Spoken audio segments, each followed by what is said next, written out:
Bro, चल ठीक है कि वो सारे बिल संसद में नहीं पेश किए गए जिनके बारे में इस विशेष सत्र में पहले कयास लगाए जा रहे थे, पर एक बिल तो पास हो गया ना, महिला आरक्षण बिल। हाँ ब्रो, फाइनली 27 साल बाद महिला आरक्षण विधेयक दोनों सदनों में पारित हो गया। 27 साल बाद, यानी इससे पहले भी सरकारों ने इसे पारित करने की कोशिश की गई थी। हाँ, कई बार। ठीक है, उस पर भी बात करेंगे। पहले थोड़ा बता कि ये बिल है किस बारे में।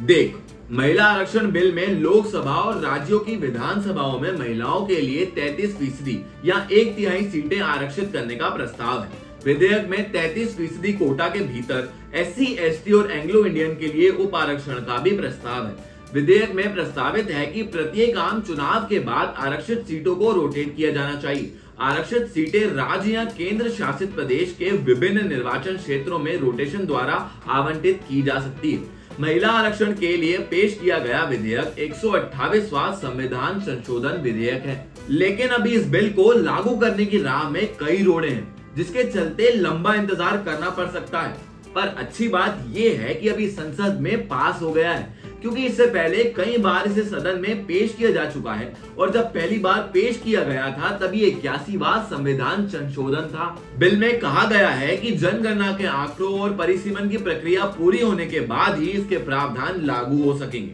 जो जनगणना 2021 में कोविड की वजह से टल गई थी, वो अब शायद 2026 में होगी और उसी के आसपास परिसीमन भी होगा। दोनों सदनों में इस बिल को लेकर क्या सहमति रही? मतलब निर्विरोध बिल पास हुआ या किसी ने विरोध किया?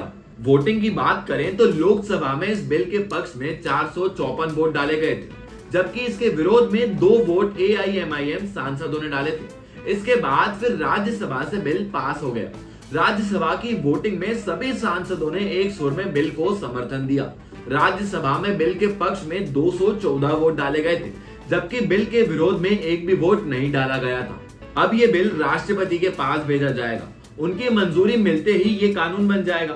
कानून बनने के बाद जब महिला आरक्षण लागू होगा तो संसद में और देश की सभी विधानसभाओं में महिलाओं की संख्या 33% हो जाएगी।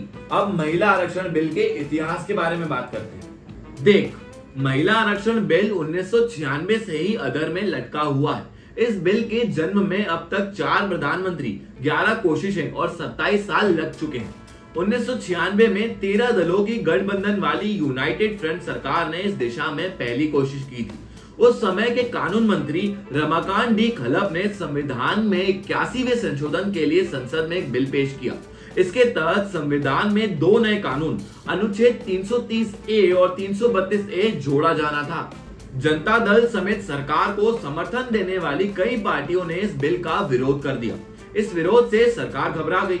आखिरकार बिल को 31 सांसदों वाले एक संयुक्त समिति के पास विचार करने के लिए भेज दिया गया। CPI नेता गीता मुखर्जी इस कमेटी की अध्यक्ष थी। नीतीश कुमार, मीरा कुमार, ममता बनर्जी, सुमित्रा महाजन, शरद पवार, उमा भारती, राम गोपाल यादव, सुशील कुमार शिंदे जैसे सांसद इस कमेटी के सदस्य थे।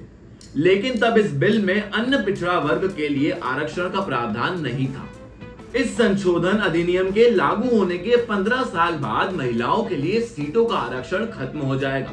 इस बिल पर देश की 2 पार्टियां, कांग्रेस और बीजेपी, दोनों के सुर हमेशा एक से रहे हैं और दोनों इस बिल पर हमेशा एक दूसरे को समर्थन देते आए हैं। अगर ऐसा है तो अभी तक ये बिल पास क्यों नहीं हुआ था? देख, जैसा मैंने अभी बताया कि सबसे पहले ये बिल कांग्रेस के HD देवगौड़ा सरकार में 1996 में पेश किया गया था, पर पारित नहीं हो पाया था।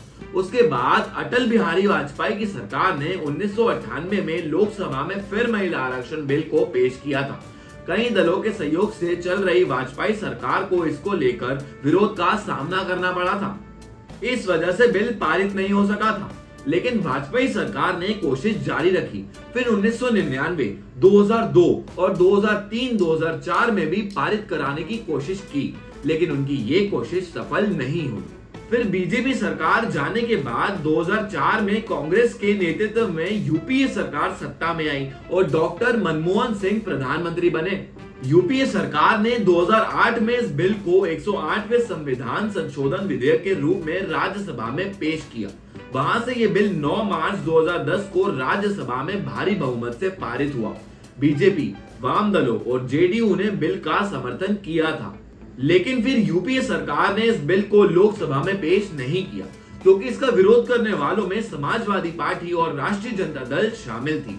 ये दोनों दल यूपीए का हिस्सा थे।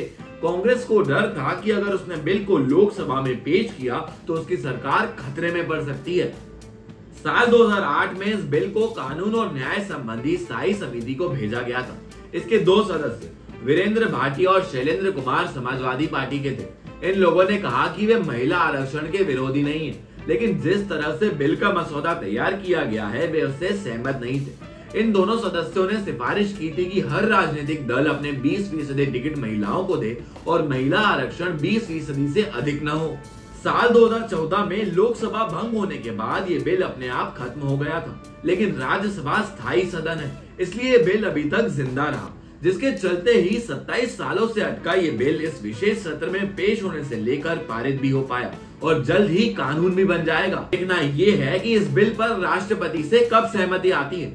तब तक आप सब इंडिया लीडर चैनल को सब्सक्राइब करें और इस वीडियो को लाइक और खूब सारा शेयर करें।